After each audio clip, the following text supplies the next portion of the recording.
This is ANN News Brief.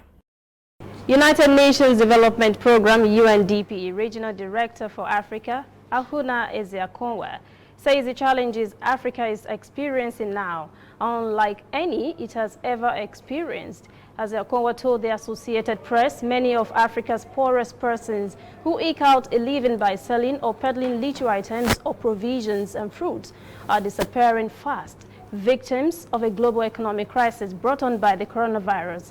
The UN official says COVID-19 could wipe out jobs for millions across Africa, especially for many who live day to day, hand to mouth with no savings whatsoever. She says the African economy, which is driven by imports and exports, is basically frozen in place with the global lockdown that is taking all the jobs away.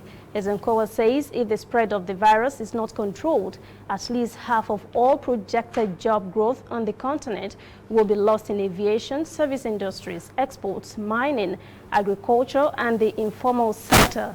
The UN Economic Commission for Africa, UNECA, says the pandemic could seriously damage African economies. UNECA says emergency actions are needed to protect 30 million jobs that are immediately at risk across the continent, especially in the tourism and airline sectors.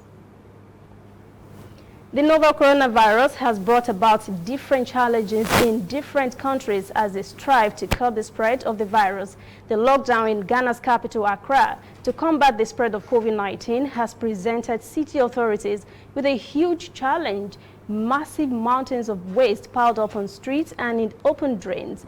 This has compounded the already existing problem of waste management in the city. City waste officials blame this eyesore on annual flooding and has begun cleanup exercise over the weekend.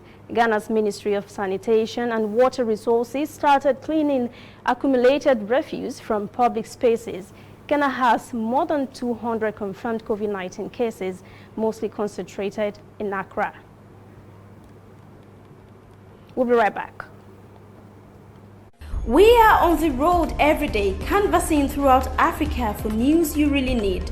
We follow this story everywhere, from every corner of Nigeria to the wide African expanse.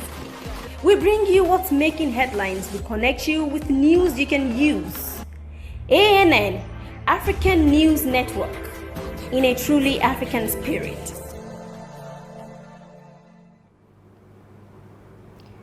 Cameroon has taken a step to make room for the growing number of coronavirus patients in the country.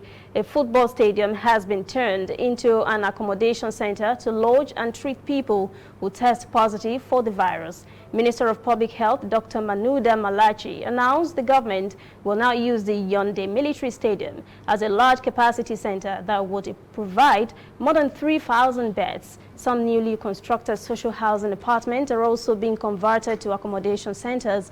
The country now has more than 650 confirmed cases of COVID-19, with 9 deaths and 17 recoveries. The government has begun an aggressive mass testing campaign in Dula, the country's economic hub, where community health workers go round neighborhoods to identify potential positive cases. That is ANN News Brief at 10. For details on these and other breaking stories, visit our website, annafrica.news. Conversation continues on our social media platforms, Twitter, Instagram, and Facebook at ANN Africa TV. I'm Lucy Adeyemi.